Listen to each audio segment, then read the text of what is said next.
मैंने पैसों के लिए स्पर्म डोनेट किया था और 5 साल बाद एक अरबपति सुंदर महिला कहती है कि मैं उसके बच्चे का पिता हूँ। 5 साल पहले ग्रेजुएशन के तुरंत बाद किन डोंग ने एक अस्पताल में 3000 युआन के लिए प्रीमियम स्पर्म सैंपल दिया था। 5 साल बाद राजधानी की अरबपति रानी शेन जुनियाओ अपनी 4 साल की बेटी के साथ किन डोंग के सामने आ जाती है। प्यारी, ये तुम्हारे असली पापा हैं। अध्याय 1, वह तुम्हारे पिता हैं। क्या जियाबाओ की हालत फिर से बिगड़ गई है? क्या तुमने उसके पिता को ढूंढ लिया है? राजधानी में शेन जुनियाओ ने चिंता भरी नजरों से अपनी असिस्टेंट की ओर देखा। अगर वे जल्दी ही अपनी बेटी के जैविक पिता को नहीं ढूंढ पाई तो उसकी हालत बिगड़कर ल्यूकेमिया में बदल सकती है, जो शेन जुनियाओ के लिए सहन करने के लिए बहुत बड़ा बोझ होगा। राजधानी की रानी के नाम से मशहूर इस महिला के सामने सेक्रेटरी ने घबराते हुए जवाब दिया, प्रेसिडेंट शेन, हमें एक ऐसा आदमी मिला है जिसकी जानकारी मेल खाती है। वह साउथ सिटी में रहता है और उसका नाम किन डोंग है। किन डोंग। शेन जुनियाओ खड़ी हो गईं और बोली, मेरे लिए तुरंत साउथ सिटी की फ्लाइट बुक करो, मुझे कल ही उससे मिलना है। दक्षिण शहर। अरे सुनो, खूबसूरत, लिफ्ट चाहिए? पैदल चलना कितना थका देने वाला है ना? मेरी बाइक देखो, 360 degree panoramic sunroof, leather seats, हवा खाने का सबसे बढ़िया तरीका। किन डोंग अपनी मोटरसाइकिल पर बैठा हुआ एक गुजरती लड़की को खुशी खुशी आवाज लगाता है। उफ, कितना घटिया आदमी है। लड़की ने उसे हिकारत भरी नजर से देखा और आगे खड़ी पोर्शे में बैठ गई। यार, पैसे कमाना तो मिट्टी खाने जितना मुश्किल है। टैक्सी बाइक का धंधा हर दिन और कठिन होता जा रहा है। किन डोंग ने अपने माथे से पसीना पोंछा और भी ज्यादा हताश महसूस करने लगा। अभी पिछले महीने तक वह एक फाइनेंस कंपनी का डायरेक्टर था, हर महीने 5 अंकों की कमाई करता था और उसकी एक खूबसूरत और हॉट गर्लफ्रेंड थी। एक गरीब परिवार से आने वाले आदमी के लिए यह जीवन की छोटी जैसा महसूस होता था, लेकिन उसकी किस्मत तब पलट गई जब वह एक प्रोजेक्ट में फेल हो गया और 10 मिलियन युआन से ज्यादा गंवा बैठा। वह बलि का बकरा बना दिया गया और उसे बाहर निकाल दिया गया। हालात और भी खराब तब हो गए जब पता चला कि उसकी गर्लफ्रेंड पहले से ही उसके बॉस के साथ चुपचाप संबंध बना रही थी और उनका ब्रेकअप भी बहुत बुरा हुआ था। अगर ये हालात न होते और उसकी एक्स और बॉस ने उसके बारे में बुरी बातें न फैलाई होती तो उसे अपनी इंडस्ट्री में ब्लैक लिस्ट न किया जाता और वह आजीविका के लिए बाइक चलाने को मजबूर न होता। बस मेरी ही किस्मत खराब है, मैंने कौन से भगवान को नाराज कर दिया। किन डोंग बड़बड़ाता हुआ अपने किराए के कमरे की ओर लौट गया। जैसे ही वह अपनी मोटरसाइकिल से उतरा, उसने पास में एक रोल्स रॉयस खड़ी देखी, जिससे उसके कदम वहीं रुक गए। इतनी महंगी कार इस जर्जर जगह पर क्यों खड़ी है? उसी वक्त काले सूट पहने 2 बॉडीगार्ड और एक लंबी टांगों वाली महिला सचिव कार से बाहर निकले और आदर पूर्वक पीछे का दरवाजा खोला। एक महिला जो बेहद आकर्षक और ग्लैमरस कपड़ों में थी धीरे धीरे बाहर निकली। उसके हाई हील्स सबसे पहले जमीन पर पड़े। उसने काले रंग का चश्मा पहन रखा था। उसकी लंबाई 1.7 मीटर थी। बेटी बिल्कुल अपने पिता पर गई है। बिल्कुल सही, चिन डोंग ने हैरानी से कहा। क्या आप मुझसे मिलना चाहती हैं? 5 साल पहले आपने 9वें अस्पताल में शुक्राणु दान किया था, है ना? उसने सीधे पूछा। कैसे? आपको यह कैसे पता चला? आप कौन हैं? चिन डोंग स्तब्ध रह गया। उसने यह बात कभी किसी को नहीं बताई थी क्योंकि यह कोई गर्व करने वाली बात नहीं थी। कॉलेज से अभी अभी निकले हुए और किराए के पैसे तक न होने पर उसने एक अस्पताल का फ्लायर देखा जिसमें शुक्राणु दान के लिए मुआवजे का वादा किया गया था। उस समय उसके नमूने की गुणवत्ता और सक्रियता बहुत उच्च पाई गई थी, जिससे उसे सबसे अधिक मुआवजा मिला, पूरे 3000 युआन। चाहे मैं मानना न भी चाहूँ वह, लेकिन आप ही वो व्यक्ति हैं जिसे मैं ढूंढ रही थी। कृपया मेरे साथ चलिए, शेन जुनियाओ ने गहरी सांस लेते हुए कहा। रुकिए, मुझे आपके साथ क्यों जाना चाहिए? उसने सतर्कता से पूछा। आखिर आप हैं कौन? उसके सवाल पूरा करने से पहले ही सचिव ने उसे 10,000 युआन नकद थमा दिए। किन साहब, चिंता मत कीजिए, हमारा कोई बुरा इरादा नहीं है, हमें बस आपको अपने साथ ले जाना है। यह सिर्फ आपके यात्रा खर्च के लिए है। यात्रा खर्च? किन डोंग हैरान रह गया। ये पूरी रकम मेरे लिए है? हाँ ठीक है, मैं गाड़ी में बैठता हूँ। किन डोंग ने पैसे लेने में बिल्कुल भी हिचकिचाहट नहीं दिखाई। डरने की आखिर जरूरत ही क्या थी? आखिरकार वह एक महिला ही तो थी। आधे घंटे बाद वे एक निजी अस्पताल के स्वीट में पहुंचे। किन डोंग उनके पीछे पीछे चलता रहा, शेन जुनियाओ पर नजर रखते हुए। वह वित्तीय क्षेत्र में अमीर लोगों से मिल चुका था, लेकिन उसने कभी किसी में इतनी जबरदस्त मौजूदगी महसूस नहीं की थी। उसके भीतर जो शाही आभा थी वह पूरी तरह स्वाभाविक लगती थी। ऐसा कुछ नहीं था जिसे कोई दिखावा कर सके। हम अस्पताल क्यों आए हैं? कहीं वह मुझसे जबरदस्ती किडनी तो नहीं बिकवाने वाली? यह सोचकर किन डोंग बेचैन हो गया, लेकिन उसके पीछे खड़े 2 बॉडीगार्ड्स के कारण वह भागने की हिम्मत नहीं कर सका। जैसे ही वे कमरे में दाखिल हुए, एक डॉक्टर ने अभी अभी जांच पूरी की थी। मिस शेन, आपकी बेटी की हालत स्थिर है, लेकिन उसे जल्द ही सर्जरी की जरूरत है। वह अब होश में है। अगर आपको किसी भी चीज की जरूरत हो तो मुझे बुला लीजिए, डॉक्टर ने समझाया। धन्यवाद डॉक्टर, शेन जुनियाओ ने सिर हिलाया। मम्मी, हम कहाँ हैं? बिस्तर से एक कमजोर आवाज आई, जहाँ एक पीली सी 4 साल की बच्ची लेटी थी। शेन जुनियाओ का व्यवहार पूरी तरह से नरम पड़ गया जब उन्होंने प्यार से अपनी बेटी के गाल को सहलाया।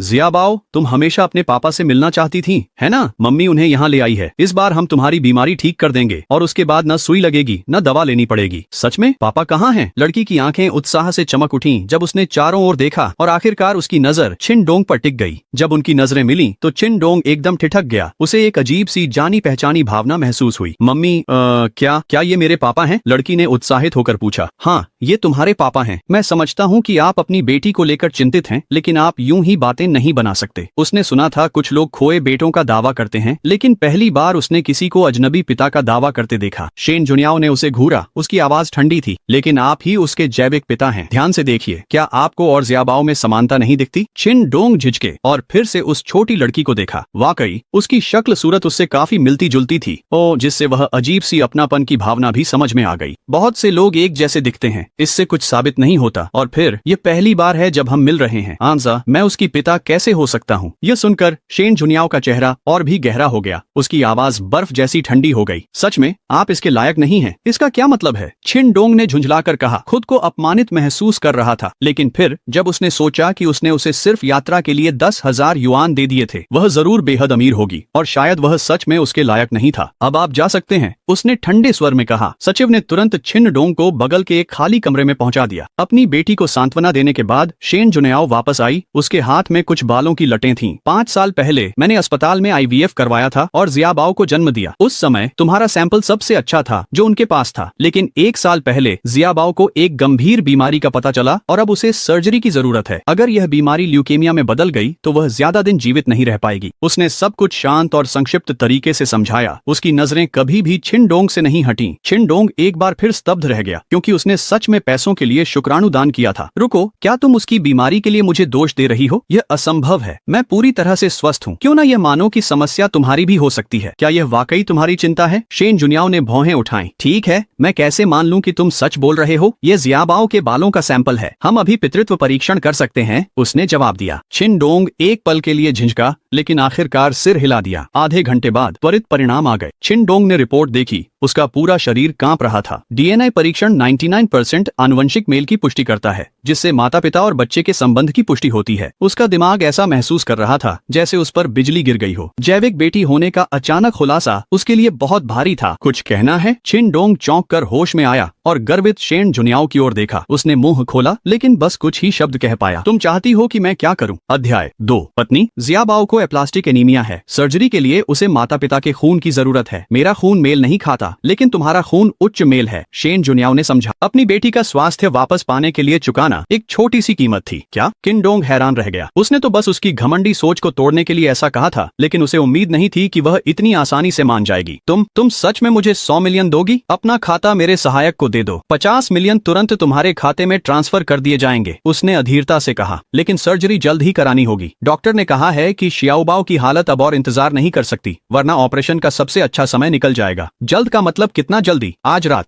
छिन-डोंग का मन डगमगाने लगा। वह तो बस एक आम आदमी था, जिसके पास न कोई रसूख था और न ही कोई जान पहचान। उसे पता था कि इस दुनिया में ऊपर उठना कितना मुश्किल है। 100 मिलियन के प्रलोभन के सामने आखिर कौन अपने आप को रोक सकता है? मैं मानता हूँ, लेकिन क्या मैं पहले बच्चे के साथ थोड़ा समय बिता सकता हूँ? कोई दिक्कत नहीं। ये रहा एक कॉन्ट्रैक्ट, ताकि दोनों में से कोई पीछे न हटे। इसे साइन कर दो और पैसे तुरंत ट्रांसफर कर दिए जाएंगे। शेन जुनियाओ ने सिर हिलाया। कॉन्ट्रैक्ट साइन करने के बाद छिन-डोंग अकेले अस्पताल के कमरे में गया। पापा, आप आ गए। शियाओबाओ बहुत कमजोर था, लेकिन उसे देखकर वह बहुत उत्साहित और खुश नजर आ रहा था। पापा, क्या आप मुझे नहीं चाहते? उसकी नजरें अपने ऊपर टिकी देखकर और उसे पापा कहते हुए सुनकर छिन-डोंग का दिल भी पिघल गया। यह उसका अपना खून था। उसका नन्हा और प्यारा चेहरा शेन जुनियाओ और उसके दोनों का खूबसूरत मेल था। वह निश्चित ही बड़ी होकर एक बेहद खूबसूरत लड़की बनेगी। शियाओबाओ, पापा तुम्हें देखने आए हैं। मैं तुम्हें कैसे नहीं चाह सकता? उसने अपने विचारों को समेटा और धीरे से उसके पास जाकर नरम स्वर में बोला। सच में? तो क्या आप मुझे गोद में ले सकते हैं? शियाओबाओ ने उम्मीद भरी नजरों से पूछा। बाकी सभी बच्चों के पापा उन्हें गोद में लेते हैं और मैं भी ऐसा चाहती हूँ। बिल्कुल, आओ, पापा तुम्हें गोद में लेंगे। छिन-डोंग ने अपने हाथ फैला दिए। हॉलवे से कांच के पार देखते हुए असिस्टेंट ने कहा, मिस शेन, काफी समय बाद शियाओबाओ को इतना खुश देखा है। हाँ, जब से वह इस साल थोड़ी समझदार हुई है, वह हर दिन अपने पापा को बुलाती है। शेन जुनियाओ की आवाज कांप गई और उन्होंने आंसू पोंछ लिए। मैंने सोचा था कि मैं उसे सब कुछ दे सकती हूँ ताकि वह खुश होकर बड़ी हो, लेकिन एक चीज जो मैं उसके लिए नहीं खरीद सकती, वह है पिता का प्यार। उस शाम बाद में ऑपरेशन थिएटर में जाने से पहले छिन-डोंग ने अपना फोन चेक किया और 5 करोड़ के ट्रांसफर की पुष्टि वाला संदेश देखा। उसके दिमाग में कई तरह के विचार दौड़ने लगे। एनेस्थीसिया के बाद वह गहरी नींद में चला गया। जब उसने दोबारा आंखें खोली तो अगला दिन दोपहर हो चुकी थी। वह अस्पताल के बिस्तर पर लेटा था और शेन जुनियाओ की असिस्टेंट पास में बैठी थी। मिस्टर छिन, आप जाग गए? आपको कैसा लग रहा है? छिन डोंग उठकर बैठ गया और अंगड़ाई ली। मैं ठीक महसूस कर रहा हूँ, बस थोड़ा कमजोर हूँ। बच्चा कैसा है? सहायक मुस्कुराया। डॉक्टर ने कहा कि सर्जरी बहुत सफल रही, आप 2 दिन आराम करने के बाद छुट्टी ले सकते हैं। मिस शेन और बच्चा भी ठीक हैं। कुछ दिनों में वे दोनों राजधानी लौटकर रिकवरी करेंगे। ओह, और बाकी के 5 करोड़ भी आपके खाते में ट्रांसफर कर दी गई है। ये अच्छा है। क्या मैं उससे मिलने जा सकता हूँ? छिन डोंग ने राहत की सांस ली। अगर आप ठीक महसूस कर रहे हैं तो बिल्कुल, सहायक ने सिर हिलाया। बिना किसी हिचकिचाहट के छिन डोंग जिया बाओ से मिलने के लिए उठ खड़े हुए। किसी कारणवश अब जब वह उसकी पुष्टि की गई बेटी थी, पैसा उसकी मुख्य चिंता नहीं रह गया था। उसके सारे विचार अब उसी के इर्द गिर्द घूम रहे थे। रक्त संबंध एक अजीब चीज है। एक बार जब छिन डोंग को पता चला कि वह उसकी संतान है तो उसने उसके साथ एक अटूट जुड़ाव महसूस किया। पैसे के बिना भी वह चुपचाप खड़ा होकर उसे तकलीफ में नहीं देख सकता था। जैसे ही वह लिफ्ट के पास पहुंचा, वह अनायास ही 2 जानी पहचानी शक्लों से टकरा गया जो बाहर आ रही थीं। छिन डोंग एकदम ठिठक गया। उसने अपने सामने खड़े दोनों लोगों को घूर कर देखा। वे उसके पूर्व बॉस चेन जी और पूर्व प्रेमिका जियांग शुए थे। अरे छिन डोंग, उन्हें भी उसे देखकर हैरानी हुई। यह देखकर कि वह अभी भी अस्पताल के गाउन में है, चेन जी ने तुरंत जियांग शुए को अपने पास खींच लिया और घमंड से बोला, छिन डोंग, क्या तुम नौकरी खोने का सदमा बर्दाश्त नहीं कर पाए, इसलिए अस्पताल पहुंच गए? तुम तो बिल्कुल भी झटका सहन नहीं कर सकते। एक आदमी को जिंदगी के उतार चढ़ाव झेलने आने चाहिए। छिन डोंग ने गहरी सांस ली और गुर्राते हुए कहा, मेरे पास तुम दोनों के लिए वक्त नहीं है, रास्ते से हट जाओ। जियांग शुए ने तिरस्कार से कहा, नौकरी खोने के बाद भी तुम्हारा घमंड कम नहीं हुआ? अच्छा हुआ मैंने तुम्हें तुम्हारे इसी रवैये की वजह से छोड़ दिया, वरना तुम मुझे भी अपने साथ डुबो देते। हाँ, चेन जी ने घमंड से हंसते हुए कहा। छिन डोंग, मुझे यकीन नहीं होता कि तुम अब भी उसके पीछे पड़े हो। तुमने जियांग शुए को इतने सालों तक डेट किया लेकिन उसे छू भी नहीं पाए। चलो तुम्हें एक राज बताता हूँ, वह बिस्तर पर कमाल की है। अफसोस तुमने कभी उसका अनुभव नहीं किया। चेन जी, मैं तुम्हें मार डालूंगा। छिन डोंग की आंखें गुस्से से लाल हो गईं और वह चेन जी पर झपट पड़ा, उसका कॉलर पकड़ लिया। वह पहले पूरी तरह अंधा था, सोचता था कि जियांग शुए बहुत ही शुद्ध और पारंपरिक है, इसीलिए उसने हमेशा उसकी सीमाओं का सम्मान किया। लेकिन अब उसे सच्चाई पता चल गई थी। कचरा, तुम सोचते हो कि मुझे छू सकते हो? चेन जी ने तिरस्कार से हंसते हुए छिन डोंग को धक्का दे दिया। छिन डोंग की हाल ही में सर्जरी हुई थी और उसका शरीर कमजोर था। वह कुछ कदम पीछे लड़खड़ाया, लगभग गिर ही गया था कि अचानक किसी ने पीछे से उसका हाथ पकड़ लिया। यहाँ क्या हो रहा है? एक ठंडी आवाज हवा में गूंज उठी। वह शेन जुनिया थी। मिस शेन, मुझे नहीं पता, सहायक ने सिर हिलाया। ओह छिन डोंग, तुम इतनी खूबसूरत महिला से कब मिले? शेन जुनिया को देखकर चेन जी की आंखें चमक उठी। वह सचमुच बेमिसाल थी, जैसे किसी चित्र से निकली कोई सुंदरता, इतनी आकर्षक कि असली लगती ही नहीं थी। वो मेरी पत्नी है। क्या बात है? छिन डोंग के मुंह से अचानक निकल गया। तुम सच में सोचते हो कि मुझे जियांग शुए की परवाह है? उस सस्ती औरत की? अगर तुम्हें चाहिए तो रख लो उसे। ऐसी औरत मेरी पत्नी की छोटी उंगली के बराबर भी नहीं है। पत्नी? शेन जुनिया ने भौं उठाई। उसका चेहरा बर्फ जैसा ठंडा हो गया। अध्याय 3, शेन जुनिया का ठंडा पड़ना। अरे छिन डोंग, नौकरी जाने के बाद भी डींगे मार रहे हो? छिन डोंग के दावे को सुनकर चेन जी हंसी रोक नहीं पाया। उसने कहा, इस खूबसूरत महिला को देखो, उसके पहने हुए हर कपड़े किसी लग्जरी ब्रांड के हैं। क्या तुम्हें लगता है कि तुम इसके काबिल हो और तुम ये कहने की हिम्मत करते हो कि ये तुम्हारी पत्नी है? क्या तुम्हें डर नहीं लगता कि कहीं बिजली न गिर जाए? बिल्कुल सही, अगर मैं तुम्हें डेट करने में अंधा न होता तो अपना वक्त बर्बाद न करता। खुद को देखो, तुम तो जिंदगी भर अकेले ही रहोगे। जियांग शुएडिंग ने मजाक उड़ाते हुए जोड़ा। शेन जुनियाओ की भौहें और अधिक सिकुड़ गईं और उसने ठंडे स्वर में घोषणा की, मैं उसकी पत्नी हूँ और हमारी एक 4 साल की बेटी है। अगर तुमने मेरे आदमी का फिर से अपमान करने की हिम्मत की तो मुझसे सख्ती की उम्मीद करना। धड़ाम, चेन जी और जियांग शुएडिंग दोनों कांप उठे। उन्होंने उम्मीद नहीं की थी कि शेन जुनियाओ खुद यह बात स्वीकार कर लेगी, खासकर बच्चे के बारे में। कोई महिला ऐसी बात पर मजाक नहीं करेगी, है ना? आखिरकार क्या उसे अपनी इज्जत की परवाह नहीं थी? किन डोंग भी उतना ही हैरान था और उसने शेन जुनियाओ की ओर आभार भरी नजर से देखा। कम से कम उसने एक पुरुष के रूप में उसकी गरिमा की रक्षा तो की थी। यह कैसे हो सकता है? मैंने किन डोंग को 6 महीने तक डेट किया लेकिन कभी किसी बच्चे के बारे में नहीं सुना। जियांग शुएडिंग ने सवाल किया। दीदी, किन डोंग जैसा कोई इंसान तो मेरी नजरों के लायक भी नहीं है। आपकी काबिलियत के हिसाब से आप उसमें दिलचस्पी ले ही नहीं सकती। बिल्कुल सही। किन डोंग, क्या तुमने उसे अपने लिए एक्टिंग करने के लिए पैसे दिए हैं? चेन जी ने खुद को संभालते हुए भी इस बात पर यकीन नहीं किया। क्या मैं किसी ऐसी इंसान लगती हूँ जिसे पैसों की जरूरत हो? शेन जुनियाओ ने झुंझलाते हुए जवाब दिया। हमारी बेटी ऊपर है, हम पहले तलाक ले चुके थे लेकिन बच्चे की खातिर फिर से शादी कर रहे हैं। इसमें कोई दिक्कत है क्या? हाँ, इसमें कोई समस्या है क्या? किन डोंग ने भी उसका साथ दिया। जियांग शुएडिंग, शर्त लगाता हूँ तुम्हें पता भी नहीं था कि मैं शादीशुदा था, है ना? उस वक्त तो मैं बस तुम्हारे साथ खेल रहा था। कभी मत सोचना कि मैंने तुम्हारी परवाह की। तुम? जियांग शुएडिंग इतनी गुस्से में थी कि कुछ बोल ही नहीं पाई। चलो डियर, इन हारने वालों के साथ वक्त बर्बाद मत करो, किन डोंग ने कहा और शेन जुनियाओ का हाथ पकड़कर उसे लिफ्ट की ओर ले गया। सहायक ये सब देखकर हैरान रह गया। क्या ये वही शेन जुनियाओ है जिसे मैं जानता हूँ, राजधानी की रानी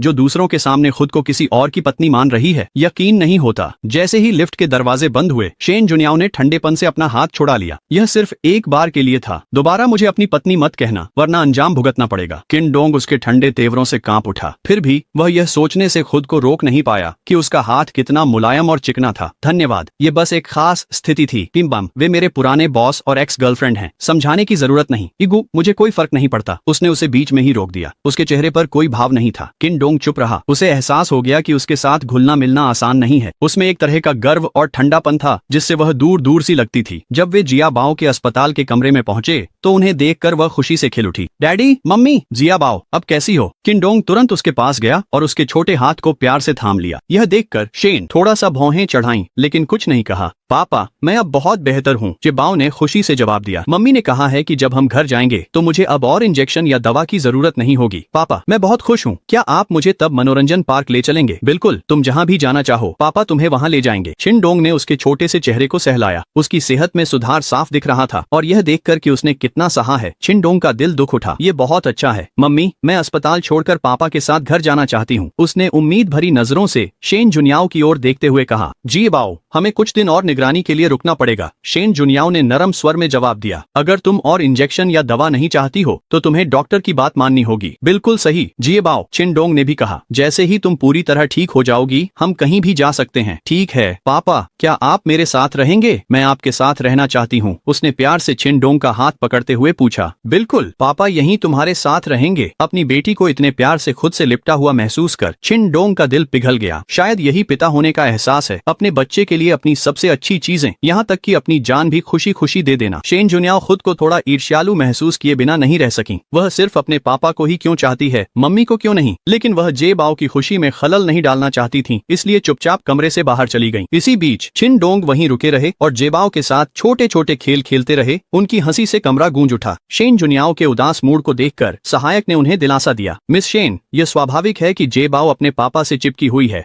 आखिरकार वह उन्हें बहुत याद करने के बाद अब मिल रही है। हाँ, मैं समझती हूँ, कोई बात नहीं, उन्होंने सिर हिलाते हुए कहा। डॉक्टर ने कहा है कि उसका मनोबल ऊंचा रखना उसकी सेहत के लिए अच्छा रहेगा, इसलिए मैं उसे वैसे ही रहने दूंगी। लेकिन चिन डोंग ने मुझे हैरान कर दिया, सहायक ने आगे कहा। मुझे लगा था कि वह सिर्फ पैसों के लिए सर्जरी के लिए राजी हुआ था, लेकिन जब वह होश में आया तो उसने सबसे पहले पैसों के बारे में नहीं पूछा, उसने जे बाओ की हालत के बारे में पूछा। और ऐसा लगता है कि वह सच में उसकी परवाह करता है। शेन जुनियाओ चुप रही, हालांकि वह भी थोड़ी हैरान थी। अस्पताल में 2 दिन बिताने के बाद चिन डोंग लगभग पूरी तरह से ठीक हो गया था। अब उसे बस अपनी ताकत वापस पाने के लिए आयरन युक्त भोजन खाना था। जेबाओ की तबीयत भी अच्छी तरह से सुधर रही थी, हालांकि उसे कुछ दिन और अस्पताल में रहना था। जिस दिन चिन डोंग अस्पताल लौटा उसने कमरा खाली पाया। हैरान होकर वह नर्स स्टेशन की ओर भागा। मिस्टर चिन, मिस शेन और जेबाओ 1 घंटे पहले ही डिस्चार्ज हो गए, नर्स ने समझाया। क्या? चिन डोंग ने हैरानी से कहा। वो बिना मुझे बताए चले गए? क्या आपको पता है वो कहाँ गए हैं? वो अपने डॉक्टर के साथ गए हैं और लगता है राजधानी लौट रहे हैं, शायद अभी एयरपोर्ट पर होंगे, नर्स ने जवाब दिया। धन्यवाद। चिन डोंग तेजी से बाहर निकला, अपनी मोटरसाइकिल पर चढ़ा और एयरपोर्ट की ओर तेजी से बढ़ गया। शेन जुनियाओ क्या कर रही है? उसने मुझे क्यों नहीं बताया? एयरपोर्ट में घुसते ही वह बेतहाशा उन्हें ढूंढने लगा। मम्मी, वो डैडी हैं। जेबाओ, जो अब तक उदास थी, ने अचानक वीआईपी लाउंज की कांच की खिड़की से चिन डोंग को देख लिया। वह उत्साहित होकर कांच पर थपथपाने लगी और पुकारने लगी। शेन जुनियाओ ने मुड़कर उसे देखा और भौहें सिकोड़ लीं। वह खड़ी हुई और बोली, जिया बाओ के साथ रहो। इतना कहकर वह और उसकी सहायक बाहर चली गईं। उन्हें देखकर चिन डोंग तेजी से आया और उलाहना भरे स्वर में बोला, शेन जुनियाओ,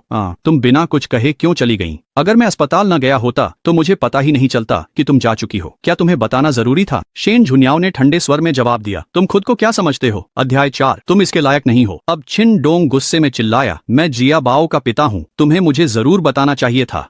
लगता है तुम हालात को समझ नहीं रहे, शेन जुनियाओ ने तिरस्कार से कहा। खून के रिश्ते के अलावा जिया बाओ का तुमसे कोई लेना देना नहीं है, तुम उसके पिता कहलाने के लायक नहीं हो। हमने पहले एक समझौता किया था, मैंने तुम्हें पैसे दिए, तुमने खून चढ़ाने में सहयोग किया। उस पल के बाद से हम एक दूसरे के कुछ नहीं बचे। मिस्टर चिन, लगता है तुम हमारी व्यवस्था भूल गए हो। चिन डोंग एक पल के लिए निरुत्तर रह गया और वीआईपी कमरे में रोती हुई जिया बाओ की ओर देखने लगा, जो उसे पुकार रही थी। उसकी आंखें आंसुओं से लाल थीं। वह सिसकते हुए बोली, लेकिन जिया बाओ मेरा अपना खून है। शेन जुनियाओ ने ठंडे स्वर में जवाब दिया, तुम फिर गलत हो। वह मेरी बेटी है, मुझसे जन्मी, मेरे द्वारा पाली गई। उसे हमेशा से सिर्फ एक ही अभिभावक की जरूरत रही है और वह मैं हूँ। अगर तुम ऐसा नहीं सोचते तो मैंने कभी तुम्हारे साथ पैसे के लिए सौदा ही नहीं किया होता। तुम छिनडोंग बेचैन हो गया। क्या तुम्हें नहीं दिख रहा कि जिया बाओ को अपने पिता की जरूरत है? तुम स्वार्थी हो, शेन जुनियाओ ने जवाब दिया। वह सिर्फ इसलिए तुम्हारे साथ चिपकी हुई है क्योंकि उसने तुम्हें पहली बार देखा है। वह इसकी आदत डाल लेगी। समय के साथ वह तुम्हें भूल जाएगी और समझ जाएगी कि उसका एकमात्र अभिभावक मैं हूँ। शेन जुनियाओ, तुम। छिनडोंग ने दांत भींच ली। शेन जुनियाओ, मैं तुम्हें 1 अरब वापस कर दूंगा, लेकिन जिया बाओ मेरी बेटी है, मैं उसे खो नहीं सकता। मैं यह नहीं कह रहा कि उसे तुमसे छीन लूंगा। मेरी बस एक ही शर्त है कि मुझे जब चाहूं उससे मिलने दिया जाए। जब वह मुझे याद करे तो वह मुझसे मिलने आ सके। शेन जुनियाओ और उसकी सहायक हैरान रह गए। उन्हें उम्मीद नहीं थी कि वह पैसे लौटाने को तैयार हो जाएगा और सिर्फ जिया बाओ की परवाह करेगा। उन्होंने उसे कम आंका था, ये सोचकर कि वह जो कुछ भी कर रहा है वह सब 1 अरब युआन के लिए है। क्विंडोंग जैसे किसी व्यक्ति के लिए इतनी बड़ी रकम शायद जीवन में एक बार मिलने वाला मौका थी, लेकिन जिया बाओ के लिए वह सब कुछ छोड़ने को तैयार था। माफ करना, लेकिन मैं फिर भी सहमत नहीं हो सकती, शेन जुनियाओ ने दृढ़ता से कहा। आओ ऐसे अलग हो जाएं जैसे कुछ हुआ ही नहीं और अपनी अपनी जिंदगी में लौट जाएं। हालांकि अब वह उसे एक नए नजरिए से देखने लगी थी, लेकिन शेन जुनियाओ का फैसला अडिग रहा। वह अपनी सावधानी से बनाई गई जिंदगी को बिगाड़ना नहीं चाहती थी। जब उसने उसे ठंडेपन से दूर जाते देखा तो क्विंडोंग का पूरा शरीर कांप उठा। कांच के उस पार जिया बाओ की आंसुओं से भरी आंखें देखकर उसका दिल ऐसे तड़प उठा जैसे कोई उसे चीर रहा हो। वहीं रुक जाओ शेन जुनियाओ, क्या तुम्हें नहीं लगता कि तुम बहुत खुदगर्ज हो रही हो? तुम्हें लगता है मैं खुदगर्ज हूँ? मैंने तुम्हें 1 अरब युआन दिए, तुम्हें एक आम इंसान से अमीर बना दिया, न्या ने कहा। अब उसकी जिद से झुंझलाते हुए वह उसे ऐसे देख रही थी जैसे वह कुछ भी नहीं हो। उसकी ठंडी नजरें तेज और हुक्म चलाने वाली थीं। अगर तुम मेरे पास नहीं आते तो मैं अपनी जिंदगी ऐसे ही जी सकता था जैसे कुछ हुआ ही न हो। किनडोंग ने गुस्से में जवाब दिया। ये मत सोचो कि पैसे होने से तुम अजेय हो जाती हो। मैं सब कुछ वापस कर सकता हूँ। तुमने मुझे एहसास दिलाया कि मेरी एक बेटी है। मैं कैसे ऐसे दिखावा कर सकता हूँ जैसे कुछ हुआ ही नहीं? शेन जुनिया, मैं फिर कह रहा हूँ, जिया बाओ को एक पिता की जरूरत है। तुम्हें क्या हक है कि तुम उससे यह छीन लो? शेन जुनिया चौंक गई, कुछ पल के लिए शब्दों से खाली हो गई। वह सही था। उसे क्या अधिकार था कि वह जिया बाओ को उसके पिता से वंचित कर दे? क्या यह हो सकता है कि वह सच में स्वार्थी बन रही थी? जिया बाओ की ओर देखते हुए जो दिल खोलकर रो रही थी, शेन जुनिया झिझक गई। उसकी बेटी हमेशा उसकी कमजोरी रही थी। गहरी सांस लेते हुए उसने सीधे छिनडोंग की ओर देखा और कहा, तुम सही कह रहे हो, उसे एक पिता की जरूरत है, लेकिन किसी नाकाम पिता की नहीं। क्या? तुम्हारा मतलब क्या है? छिनडोंग ने कांपती आवाज में पूछा। जिया बाओ मेरी बेटी है और मेरी उत्तराधिकारी भी। वह महानता के लिए बनी है। साफ कहूं तो तुम उसके पिता बनने के लायक नहीं हो, उसने ठंडे स्वर में कहा। कम से कम अभी तो बिल्कुल नहीं। धड़ाम, छिनडोंग का शरीर बुरी तरह कांप उठा। उसके शब्दों ने उसके दिल को चीर दिया। मुझे पता है कि तुम कोई साधारण इंसान नहीं हो, वह हकलाया, लेकिन कम से कम मुझे एक मौका तो दो। बताओ मुझे क्या करना होगा ताकि तुम मुझे जिया बाओ की जिंदगी का हिस्सा बनने दो। शेन जुनिया की नजरें सोच में डूब गईं। ये मत कहना कि मैंने तुम्हें मौका नहीं दिया। मैं तुम्हें 1 साल का समय देती हूँ। अगर तुम उस 1 अरब को 10 अरब में बदल सको तो मैं तुम्हें जिया बाओ को अपनी बेटी के रूप में स्वीकार करने दूंगी। 10 अरब? हाँ, तुम्हें मानना जरूरी नहीं है, उसने सिर हिलाते हुए कहा। लेकिन अगर तुम नहीं कर सके तो फिर कभी हमें ढूंढने की कोशिश मत करना। छिनडोंग के दिमाग में तेजी से विचार दौड़ने लगे। फिर उसने एक तिरस्कार भरी मुस्कान के साथ जवाब दिया, ठीक है, मैं मानता हूँ, लेकिन मैं इस शर्त के नियम बदलना चाहता हूँ। 5वां अध्याय, मैं लौट आया हूँ। इसका क्या मतलब है? वह असमंजस में पड़ गई। मुझे सिर्फ 1.5 महीने यानी 45 दिन चाहिए, छिनडोंग ने सिर ऊंचा रखते हुए कहा। अगर मैं असफल हुआ तो मैं कभी तुम्हें या तुम्हारी बेटी को नहीं देखूंगा, लेकिन अगर मैं सफल हुआ तो न सिर्फ मैं जिया बाओ को अपनी बेटी के रूप में स्वीकार करूंगा, बल्कि तुम्हें भी मेरे असली बच्चे की मां बनना होगा और मेरे साथ बिस्तर साझा करना होगा। क्या तुम्हें हिम्मत है? सचिव ने गुस्से में कहा। मिस्टर छिन, आप प्रेसिडेंट शेन का अपमान कर रहे हैं। ये बहुत ही बेहुदा है। शेन जुनिया एक पल के लिए हैरान रह गईं, लेकिन फिर वह हंस पड़ी। यह पहली बार था जब छिनडोंग ने उसे मुस्कुराते हुए देखा था, जैसे कोई फूल पल भर में खिल उठा हो। वह इतनी खूबसूरत लग रही थी कि उसकी सुंदरता ने उसकी आत्मा को भी मोह लिया। क्या असाधारण महिला है, उसने सोचा। शेन जुनिया का लहजा बदल गया। ठीक है, मंजूर है, मैं तुम्हारी शर्तें स्वीकार करती हूँ। अब मैं जिया बाओ से अलविदा कहना चाहूंगी। तुम नहीं चाहोगे कि वह पूरे रास्ते घर तक रोती रहे, है ना? इतना कहकर छिनडोंग चल पड़ा। वीआईपी कक्ष, सचिव ने घबराते हुए कहा। शेन अध्यक्ष, आप सच में इसके लिए मान गई? आपने तो कहा था कि आपको अपनी जिंदगी में कभी किसी पुरुष की जरूरत नहीं पड़ेगी। और साफ है, वह तो बस एक मेंढक है जो हंस के पीछे भाग रहा है और आपका फायदा उठाना चाहता है। शेन जूनिया हल्के से मुस्कुराई। क्या तुमने उसकी जांच नहीं करवाई? क्या तुम्हें सच में लगता है कि वह सिर्फ 1.5 महीने में 10 अरब कमा सकता है? ये बात तो सही है, सचिव ने सिर हिलाते हुए जवाब दिया। वह कुछ भी नहीं था, उसका कोई बैकग्राउंड नहीं है, कोई जान पहचान नहीं है, यह नामुमकिन है। लेकिन अगर मगर नहीं है, शेन जूनिया ने सख्ती से बीच में ही काटते हुए कहा। हमारे लिए पैसे कमाना आसान है, लेकिन उसके जैसे किसी के लिए यह लगभग नामुमकिन है। यही इस दुनिया की कड़वी सच्चाई है, कोई भी इसे झुठला नहीं सकता। किन डोंग जैसे ही वीआईपी कक्ष में दाखिल हुआ, जे बाओ दौड़ती हुई उसके पास आई और उसके पैर को कसकर पकड़ लिया। पापा, क्या आप मुझे फिर से छोड़कर जाने वाले हैं? जे बाओ अच्छी बच्ची बनेगी और आपकी बात मानेगी, मुझे छोड़कर मत जाइए, ठीक है? उसके आंसुओं से भीगे चेहरे को देखकर किन डोंग का दिल दर्द से भर उठा।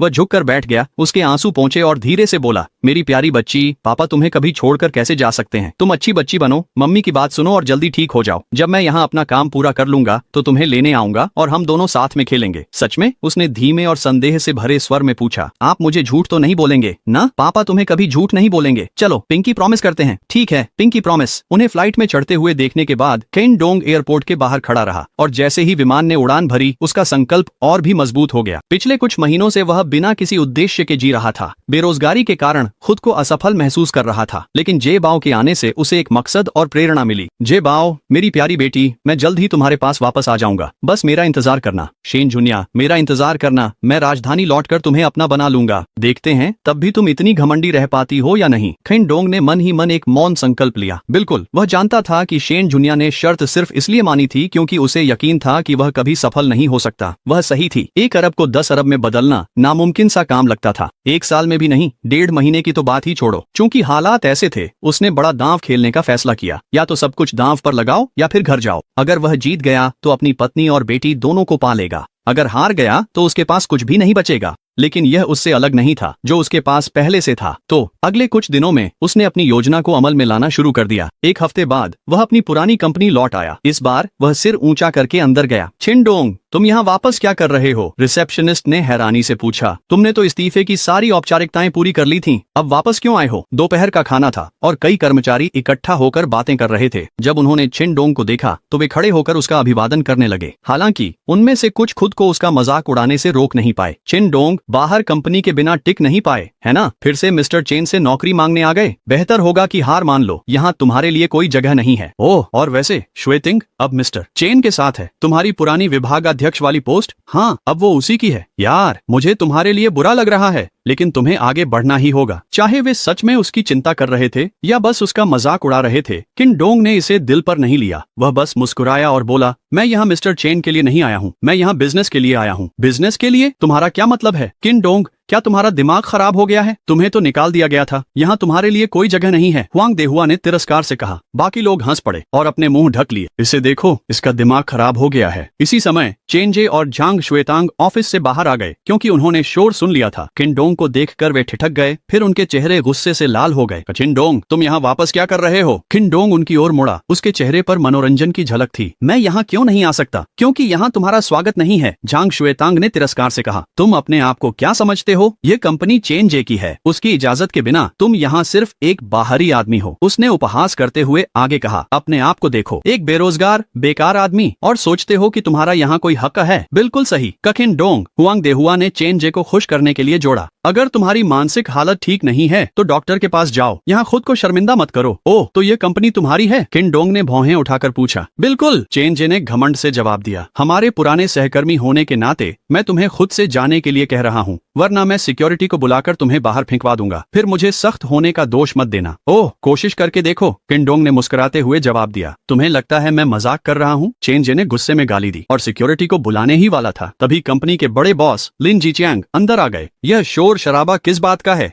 लिन साहब, सभी ने आदरपूर्वक उनका अभिवादन किया। चेनजे, जो हमेशा चमचागिरी करता था, मुस्कुराते हुए जल्दी से आगे बढ़ा। लिन साहब, आपने बताया ही नहीं कि आप आ रहे हैं। मैं तो आपके निरीक्षण के लिए अच्छी तरह से स्वागत की तैयारी करता। लिन जीचियांग ने उसे हाथ के इशारे से रोक दिया और सभी से मुखातिब हुए। मैं यहाँ निरीक्षण के लिए नहीं आया हूँ, लेकिन जब आप सब यहाँ हैं तो मैं एक घोषणा करूंगा। लिन साहब, क्या हमारे लिए कोई नया काम है? चेनजे ने उत्सुकता से पूछा। जो भी हो, हम उसे पूरा करने की पूरी कोशिश करेंगे। नहीं नहीं, लिन जीचियांग ने सिर हिलाते हुए कहा। उन्होंने छिन डोंग के कंधे पर हाथ रखा। मैं यहाँ ये घोषणा करने आया हूँ कि आज से यह कंपनी अब ग्रुप की नहीं रही, अब यह कंपनी छिन डोंग की है। अध्याय 6। मैं भी इसे आजमाना चाहता हूँ। धड़ाम। पूरा कमरा सन्न रह गया। किसी को यकीन नहीं हो रहा था कि उन्होंने क्या सुना है। सभी लोग अविश्वास से चिन डोंग को घूरने लगे, सोच रहे थे कि शायद उन्होंने गलत सुना है। लिन साहब, आपने क्या कहा? कंपनी का मालिक किन डोंग, चेन जिये ने हकलाते हुए कहा। उसकी आवाज कांप रही थी। बिल्कुल सही, लिन जिक्यांग ने सिर हिलाया। निदेशक मंडल ने अधिग्रहण को मंजूरी दे दी है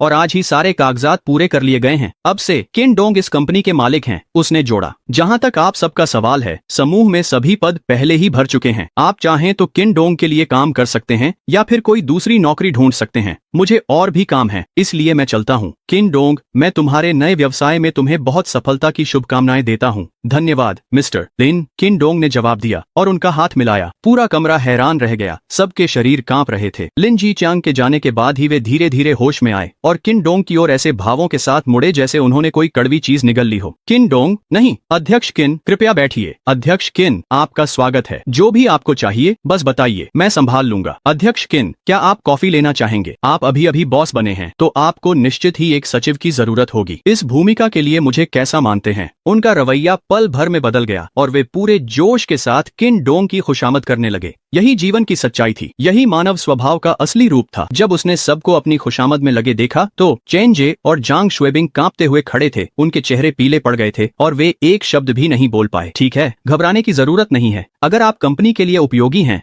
तो मैं आपको यहीं रखूंगा और प्रमोट भी करूंगा, किन डोंग ने जोर से कहा। लेकिन जो लोग काम चोरी कर रहे हैं उन्हें निकालने में मैं जरा भी नहीं हिचकूंगा। तो तैयार हो जाओ। एचआर मैनेजर फेई पेंग और शिंगवेन, तुरंत मेरे ऑफिस में आओ। यह कहकर वह सीधे सबसे बड़े ऑफिस की ओर बढ़ गया जो पहले चेन जे का था। चेन जे वहीं खड़ा रह गया, उसका चेहरा फड़क रहा था और वह कोई जवाब नहीं दे सका। अब पूरी कंपनी किन डोंग की थी, सिर्फ ऑफिस की बात ही क्या थी। सब खत्म हो गया, सब खत्म हो गया। क्या मैंने अभी अभी किन डोंग को पागल कहा था? मत, वो तो मुझे बिल्कुल भी नहीं रखेगा। जो लोग पहले चेन जे की चमचागिरी करने के लिए किन डोंग का मजाक उड़ा रहे थे अब घबराने लगे थे। वे चेन जे को गुस्से से घूरने लगे। उनके मन में उसके लिए नाराजगी भरी थी। कमबख्त, ये सब तेरी ही गलती है चेन जे। अगर मेरी नौकरी गई तो मैं इसे ऐसे नहीं छोड़ूंगा। हाँ, तुम्हें हमारी हानि की भरपाई करनी ही होगी। उन्होंने अपनी सारी झुंझलाहट चेन जे और जांग शुएबिंग पर निकाल दी। ऑफिस में एचआर मैनेजर के अलावा ताओ फेपिंग और गुआन शिंगवेन, जो किन डोंग के 2 पूर्व सहकर्मी थे, इंतजार कर रहे थे। दोनों हमेशा मेहनती कर्मचारी रहे थे और उन्होंने किन डोंग के साथ सम्मान पूर्वक व्यवहार किया था।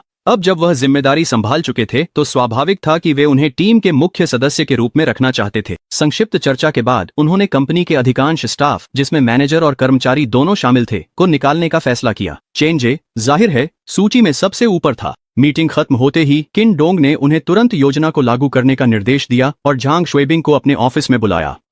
अमीर होना कितना अच्छा लगता है, किन डोंग ने अपनी कुर्सी पर पीछे झुकते हुए जीत के इस पल का आनंद लेते हुए सोचा। जल्द ही दरवाजे पर दस्तक हुई और जांग शुएबिंग अंदर आए, साफ तौर पर घबराए हुए। क्या बात है, बोलती बंद हो गई क्या? छोटा सा मुस्कान लिए किन डोंग ने टांग पर टांग रखकर पूछा। तुम्हें पहले एचआर से नोटिस मिल गया था, है ना? जांग शुएबिंग ने जबरदस्ती मुस्कान दी। प्रेसिडेंट कंटिन, मुझे निकालने के लिए धन्यवाद कि आपने ऐसा नहीं किया। मुझे हमेशा पता था कि आप पुराने रिश्तों की कद्र करते हैं। पुराने रिश्ते? किन डोंग हल्के से हंसे और एक सिगरेट जलाई। मेरा डायरेक्टर वाला पद छीनकर कैसा लगा? काफी अच्छा लगा होगा, है ना? उसका दिल तेजी से धड़कने लगा और वह जल्दी से उनके पास आ गई। डोंग, मैंने कभी तुम्हारी जगह लेने की इच्छा नहीं की थी। ये सब चेन जे की चाल थी। वह अपनी कुर्सी बचाने के लिए तुम्हें बलि का बकरा बना रहा था। मेरे पास कोई और रास्ता नहीं था। अच्छा, सच में? किन डोंग ने शरारती अंदाज में कहा। इतना घबराओ मत, मैंने तुमसे वो सब नहीं पूछा। मैंने तो बस चेन जे से सुना है कि तुम अपने काम में बहुत माहिर हो। लगता है तुमने अपनी प्रतिभा छुपा रखी थी और मुझे कभी उसे देखने का मौका ही नहीं मिला। वह पीछे की ओर झुके और उसे ऊपर से नीचे तक देखने लगे। अब मैं खुद देखना चाहता हूँ कि तुम्हारे अंदर ऐसी क्या खास बात है जिसके लिए चेन जे तुम्हारी इतनी तारीफ करता है। अध्याय 7, गंदगी से घृणा। जैसे ही किन डोंग ने चालाकी से मुस्कुराहट बिखेरी, जांग शुएबिंग हल्के से कांप गईं और उनके गाल लाल हो गए। सच तो यह है कि वह निदेशक के पद को लेकर बहुत गंभीर थीं। सिर्फ इसलिए कि चेन जे ने उन्हें किन डोंग की नौकरी देने का वादा किया था, उन्होंने उसके बदले अपना शरीर सौंप दिया था। लेकिन अब अचानक किन डोंग मालिक के पद पर आ गए थे। अगर वह कंपनी छोड़ देती तो उसे सब कुछ फिर से शुरू करना पड़ता, जिसे वह स्वीकार नहीं कर सकती थी। जब तक वह निदेशक का पद बनाए रख सकती थी, उसे इस बात से फर्क नहीं पड़ता था कि मालिक कौन है। यह सोचकर उसने एक मोहक मुस्कान दी और धीरे धीरे किन डोंग की ओर बढ़ने लगी। अरे डोंग, तुम तो बड़े शरारती हो। हम इतने समय से साथ हैं और मैंने हमेशा तुम्हें मौके दिए हैं। ये तो तुम ही थे जिन्होंने उन्हें नहीं अपनाया। इसमें मेरी क्या गलती है? उसे फ्लर्ट करने की कोशिश करते देख किन डोंग ने हल्की सी मुस्कान दी। हम लगता है मैंने तुम्हें बहुत ऊंचा समझ लिया था, एक साधारण घास को कमल का फूल समझ बैठा तुम। उसने अपना गुस्सा दबाया और आगे कहा, खैर अब तुम्हारे पास मौका है, क्यों ना इसे पकड़ लो। उसने शर्माते हुए जोड़ा। किन-डोंग अपनी कुर्सी पर पीछे की ओर झुक गया। लेकिन मुझे तो निष्क्रिय रहना ही पसंद है। तुम बहुत बुरे हो, मुझे कभी नहीं लगा था कि तुम इतने खराब हो सकते हो, उसने कहा। उसका चेहरा लाल हो गया और उसने आंखें घुमा लीं। फिर वह किन-डोंग के सामने घुटनों के बल बैठ गई और उसकी बेल्ट खोलने के लिए हाथ बढ़ाया। उसे इतनी निपुणता से यह करते देख किन-डोंग ने सिर हिलाया और हंस पड़ा। क्या तुम ऑफिस में चेन जेई की भी ऐसे ही सेवा करती हो? क्या मतलब है तुम्हारा? उसने झुंझलाते हुए जवाब दिया। कुछ खास नहीं, उसने कहा, उसे हल्के से परे धकेलते हुए। मुझे बस थोड़ी सफाई की समस्या है, मुझे गंदी चीजें पसंद नहीं है। तो रहने दो। तुमने अभी क्या कहा? झांग शुइबिंग फट पड़ी। उसकी सारी हिम्मत टूट गई। क्या तुम मेरे साथ खेल रहे हो? मैं बस देखना चाहता था कि तुम दूसरों के सामने कैसे चापलूसी करती हो, अपनी फूहड़ता दिखाती हो, उसने ताना मारा। किन-डोंग, इस पर जोर मत दो। झांग शुइबिंग की आंखें लाल हो गईं और वह चिल्लाई, मुझे अच्छी तरह पता है कि तुम कैसे इंसान हो। तुम्हारे पास कंपनी खरीदने के पैसे कभी नहीं हो सकते। जरूर वो अस्पताल वाली औरत ने तुम्हारी मदद की होगी, है ना? क्या तुम भी किसी औरत के सहारे नहीं जी रहे? फिर तुम्हें मुझे जज करने का क्या हक है? तुम सही कह रही हो। किन-डोंग हंस पड़ा। लेकिन कम से कम किसी औरत के सहारे मैं बॉस की कुर्सी तक तो पहुंच गया। और तुम खुद को चेन जिए के हवाले कर आई और आखिर में तुम्हारे हाथ कुछ भी नहीं लगा। लगता है तुम्हारा जिस्म ज्यादा कीमती नहीं है। झांग शुइबिंग अवाक रह गई। उसकी आंखों से आंसू बहने लगे और वह अपना चेहरा ढककर कमरे से बाहर भाग गई। बेचारा! किन-डोंग को जरा भी तरस नहीं आया। जब उसे याद आया कि वह कभी झांग शुइबिंग की कितनी सच्ची परवाह करता था तो उसे खुद से घिन होने लगी। उस दिन के अंत तक कंपनी के ज्यादातर कर्मचारी, जिनका नेतृत्व चेन जिए और झांग शुइबिंग कर रहे थे, निकाल दिए गए। चेन जिए शायद शर्मिंदा था, इसलिए वह किन-डोंग का सामना करने की हिम्मत भी नहीं जुटा पाया और चुपचाप चला गया। लेकिन किन-डोंग को इन छोटे सोच वाले लोगों के साथ समय बर्बाद करने में कोई दिलचस्पी नहीं थी। उसके पास और भी जरूरी काम थे, क्योंकि समय बहुत कम था। शेन जुनियाओं के साथ अपनी शर्त और छोटे जियाबाओ की छवि जो उससे लिपटा हुआ था के बारे में सोचकर किन-डोंग का मन शांत हो गया। जियाबाओ के लिए इस बार मुझे जीतना ही होगा। अचानक उसके दिमाग में एक विचार आया और वह शेन जुनियाओ के बारे में ऑनलाइन जानकारी खोजने लगा। यह महिला कोई साधारण इंसान नहीं थी और उसके बारे में जरूर और भी जानकारी उपलब्ध होगी। वाकई शेन जुनियाओ के बारे में हर सोशल प्लेटफॉर्म पर ढेर सारी खबरें और चर्चाएं थीं। शेन जुनियाओ 30 वर्ष की, जुनियाओ कैपिटल की संस्थापक, जिनकी रुचियां कई उद्योगों में फैली हुई हैं और जिनकी कुल संपत्ति 100 अरब युआन से भी अधिक है। उन्हें अरबों की रानी के नाम से जाना जाता था। हाल के वर्षों में उन्होंने ई-कॉमर्स क्षेत्र में कदम रखा और तेजी से इस उद्योग की अग्रणी बन गईं। उनकी कंपनी दर्जनों शीर्ष स्ट्रीमर्स का प्रतिनिधित्व करती थी और 100 से अधिक व्यवसायों को समर्थन देती थी। जैसे जैसे किन-डोंग उनके बारे में और पढ़ता गया, उसके शरीर में एक सिहरन दौड़ गई। उनकी सफलता का पैमाना चौंका देने वाला था। मुझे पता था कि वह साधारण नहीं है, लेकिन मैंने कभी नहीं सोचा था कि वह इतनी ताकतवर होंगी। 30 साल की उम्र में 100 अरब की संपत्ति। इसमें कोई आश्चर्य नहीं कि उन्होंने मेरे लिए 1 अरब ऐसे ही फेंक दिया जैसे कुछ भी नहीं। उन्हें कई महिलाओं, खासकर नारीवादियों द्वारा आदर्श के रूप में पूजा जाता था। शेन जुनियाओ ने सार्वजनिक रूप से कहा था कि उन्हें किसी पुरुष की जरूरत नहीं है और वह शादी न करने में दृढ़ विश्वास रखती हैं। एक सिंगल मदर के रूप में वह मानती थीं कि बिना पुरुष के जीवन और भी बेहतर है। इस छवि ने उन्हें जबरदस्त लोकप्रियता दिलाई और कई महिलाएं उनके उदाहरण से भावुक होकर रो पड़ीं। कोई आश्चर्य नहीं कि उनका प्रभाव इतना प्रबल था। उनके पास सच में इसे साबित करने के साधन थे। उनकी कहानी पढ़ने के बाद किन-डोंग अपनी कुर्सी पर ढह गए और बड़बड़ाने लगे, हम दोनों इंसान हैं, फिर भी फर्क इतना बड़ा कैसे हो सकता है? वह मुझसे सिर्फ 3 साल बड़ी हैं और पहले ही अरबों की संपत्ति की मालकिन है। उसके मन में मिश्रित भावनाएं थीं। वह समझ नहीं पा रहा था कि जियाबाओ की इतनी सफल मां होने पर खुश हो या दुखी, जबकि उसकी अपनी स्थिति की तुलना में बहुत छोटी लग रही थी। लेकिन तभी उसके मन में एक और विचार आया, अगर मैं यह शर्त जीत गया तो चाहे वह कितनी भी सफल क्यों न हो, उसे मुझसे शादी करनी ही होगी। अचानक किन-डोंग फिर से जोश से भर गया। अरबों की रानी, मैं तुम्हें अपना बनाकर ही रहूंगा। आने वाले दिनों में किन-डोंग ने ताओ फेइपेंग और गुआन शिंगवेन को कंपनी के सभी घाटे वाले निवेशों को पहले ही बेच देने को कहा और मुनाफे वाले निवेशों से 6 महीने की डिविडेंड राशि निकालकर सारी उपलब्ध पूंजी को एकत्रित किया। क्विन अध्यक्ष, हम 6 महीने की डिविडेंड राशि पहले ही क्यों निकाल रहे हैं? यह बहुत जोखिम भरा है। अगर हम अगले 6 महीनों में कोई नया प्रोजेक्ट लेते हैं तो शायद हमें जल्दी मुनाफा न मिले। क्या इसका मतलब नहीं होगा कि आधे साल तक कोई आमदनी नहीं होगी? गुआन शिंगवेन ने हैरानी से पूछा। नहीं, मैं कोई प्रोजेक्ट नहीं करना चाहता। मुझे यह पैसा किसी और भी ज्यादा जोखिम भरे काम के लिए चाहिए, किन-डोंग ने साफ साफ जवाब दिया। लेकिन आप दोनों को इसे पूरी तरह गोपनीय रखना होगा। इसका क्या मतलब है? अध्यक्ष आप क्या करने वाले हैं? ताओ फेइपेंग ने जिज्ञासा से पूछा। मुझे 1.5 महीने के भीतर 10 अरब कमाने हैं। इतने कम समय में शेयर बाजार ही एकमात्र विकल्प है। मैं हांगकांग के शेयरों में निवेश करने जा रहा हूं और जैसे ही 10 अरब पूरे होंगे मैं रुक जाऊंगा। क्या? दोनों आदमी हैरान रह गए। अध्यक्ष किन, ये बहुत ज्यादा जोखिम भरा है। अगर आप हार गए तो हमारे पास कुछ भी नहीं बचेगा। मुझे जोखिम का पता है, लेकिन मेरे पास कोई और विकल्प नहीं है। बस जैसा मैं कहता हूँ वैसा करो, और अगर सब ठीक रहा तो तुम्हें अच्छा इनाम मिलेगा।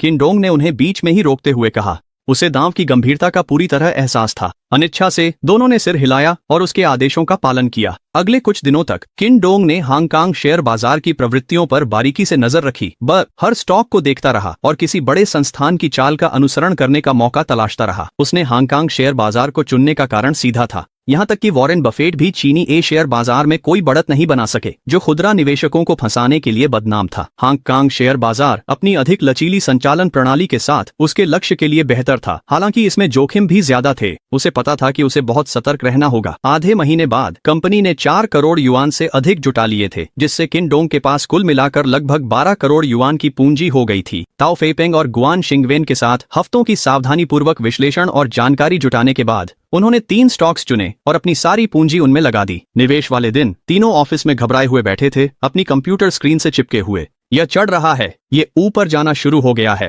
ताओ फेपेंग और गुआन शिंगवेन ने उत्साहित होकर आवाज लगाई। जल्दी मत करो, किन डोंग ने कहा, खुद को शांत रखने की कोशिश करते हुए। इन संस्थाओं के काम करने का तरीका मुझे पता है। वे स्टॉक को कम से कम 20% तक ऊपर ले जाएंगे। हम 1800% पर बेच देंगे, ताकि किसी चाल में न फंस जाएं। वह बाहर से शांत दिख रहा था, लेकिन उसके हाथ में पकड़ी सिगरेट कांप रही थी। 10%? ओ अध्यक्ष किन, ये पहले ही 10% ऊपर जा चुका है। ताओ फेपेंग ने उत्साह में चिल्लाया। थामे रहो! किन डोंग की आवाज कांप रही थी। पिछले कुछ हफ्तों में उन्होंने इन तीनों शेयरों का अच्छी तरह से अध्ययन किया था और उन्हें पूरा यकीन था कि इनमें संस्थागत पैसा लगा हुआ है। सारी तैयारी के बाद उसे पूरा विश्वास था कि संस्थाएं सिर्फ 10% पर ही संतुष्ट नहीं होंगी। तीनों आदमी स्क्रीन पर गहराई से घूर रहे थे, यहाँ तक कि खाना भी भूल गए थे। जैसे ही बाजार बंद होने के करीब आया, वान शिंगवेन उछलकर खड़ा हो गया। क्विन अध्यक्ष, यह 1800% पर है। क्या हम बेच दें? बिल्कुल, सब कुछ बेच दो। संस्थानों को हमें फंसाने मत दो। क्विन डोंग तुरंत हरकत में आ गया और जल्दी से अपने सारे शेयर बेच दिए। वाह अध्यक्ष क्विन, आप कमाल के हैं। हमने आज 3 करोड़ से ज्यादा कमा लिए। दोनों आदमी खुशी और रोमांच से चिल्ला उठे। अपने माथे से पसीना पोंछते हुए क्विन डोंग ने महसूस किया कि तनाव कम हो गया है। हांगकांग बाजार में दामों की कोई सीमा नहीं थी और एक छोटी सी गलती भी पूरी तरह से तबाही ला सकती थी। ठीक है, बाजार बंद हो गया है, चलो कल के शेयरों की समीक्षा करते हैं। आज रात जश्न मनाते हैं, फिर आगे बढ़ते हैं। अगले 1 महीने तक उन्होंने यही प्रक्रिया दोहराई। हर बार जब भी उन्हें मुनाफा होता, वे उसे अगले शेयर में फिर से निवेश कर देते थे। कई दिनों की बदकिस्मती के बाद अब किस्मत क्विन डोंग के साथ लगती थी। 1 महीने की कड़ी ट्रेडिंग के बाद आखिरकार वे 10 अरब युआन के आंकड़े तक पहुंच गए। क्विन डोंग ने तब रुकने का फैसला किया जब उसने देखा कि वह आगे है। इतने लंबे समय तक उस खामी का फायदा उठाने के बाद जरूर संस्था की नजर उन पर पड़ गई होगी। अब उनके लिए फायदा उठाना मुश्किल हो जाएगा और वे शायद असफल भी हो सकते हैं। इसलिए उसने सीधे अकाउंट बंद कर दिया और कुर्सी पर लेटकर राहत की सांस ली। मैंने कर दिखाया, मैंने कर दिखाया। अध्याय 9, तुम्हारे पिता आ गए हैं। क्विन अध्यक्ष, बधाई हो। पिछले 1 महीने से हमने बस शेयर बाजार को ही देखा है। ताओ फापिंग और वान शिंगवेन ने मुस्कुराते हुए कहा। यह महीना उनकी जिंदगी का सबसे रोमांचक समय रहा था। क्विन डोंग ने खुद को शांत करने के लिए कुछ पल लिए और उनसे कहा, इस दौरान जानकारी और डेटा इकट्ठा करने में तुम दोनों ने कड़ी मेहनत की है। मैंने तुम्हारे खाते में कुछ पैसे ट्रांसफर कर दिए हैं। अब अच्छा आराम करो और जश्न मनाओ। साथ ही कंपनी के संचालन अब सामान्य हो जाएंगे। मैं राजधानी जा रहा हूँ, अब कंपनी तुम्हारे हवाले है। ये सुनकर दोनों ने आभार व्यक्त किया। धन्यवाद अध्यक्ष क्विन। आप राजधानी में कितने दिन रहेंगे? अभी तय नहीं है, जरूरत पड़ी तो मैं संपर्क करूंगा। इतना कहकर क्विन डोंग खुशी खुशी वहां से निकल गए। सिर्फ 1 महीने पहले वह एक बेरोजगार मोटरसाइकिल चालक थे जो किसी तरह गुजारा कर रहे थे। अब वह 10 अरब की संपत्ति के मालिक बन चुके थे। ये उत्साह ज्यादा देर तक नहीं टिका, क्योंकि उसने राजधानी की रानी चेन जुनियाओं के बारे में सोचा, जिनके पास 100 अरब की संपत्ति थी, और उसे अपनी स्थिति में बड़ा फर्क महसूस हुआ। मुझे ज्यादा उत्साहित नहीं होना चाहिए, पहले मुझे राजधानी पहुंचकर उसे हराना होगा। क्विन डोंग जानता था कि एक बार उसके पास चेन जुनियाओं आ गई तो वह जियाबाओ से फिर मिल सकेगा और 3 लोगों का परिवार बन जाएगा। उसी समय एक बिजनेस कार उसके सामने आकर रुकी और चेनजे 5-6 हट्टे कट्टे आदमियों के साथ बाहर निकला। क्विन डोंग, आज मैं तुम्हें सबक सिखाने आया हूँ। चेनजे हाल ही में कई नौकरी के इंटरव्यू में असफल हो चुका था। क्विन डोंग की वजह से सब कुछ खो देने के बाद वह गुस्से से भरा हुआ था। क्विन डोंग ने भौहें सिकोड़ लीं। तुम क्या करने की कोशिश कर रहे हो? तुमने तो मुझे बर्बाद कर दिया। तुम्हें क्या लगता है मैं क्या करना चाहता हूँ? बे ने दांत भींच लिए। चाहे अब तुम बॉस हो, मैं फिर भी तुम्हें सबक सिखाऊंगा। ओह भाइयों, आप से पीटो। चेनजे और उसके 6 आदमी छिन डोंग पर टूट पड़े। उसे लात मारते हुए बेरहमी से पीटने लगे। संख्या में दबकर छिन डोंग जल्दी ही जमीन पर गिर गया। उसके चेहरे से खून बहता हुआ उसकी गर्दन में लटके जेड के लॉकेट पर टपकने लगा। आह, जेड का लॉकेट साफ तौर पर कई किरणों के साथ चमक उठा। छिन्न डोंग दर्द से कराह उठा, लेकिन फिर उसने अपने भीतर जबरदस्त ताकत का एक उफान महसूस किया। वह दर्द के बावजूद जमीन से उठ खड़ा हुआ। चेंजे और उसके आदमी कई मीटर दूर जा गिरे। जमीन पर पड़े हुए अविश्वास से छिन्न डोंग को घूरने लगे। इस लड़के को क्या हो गया?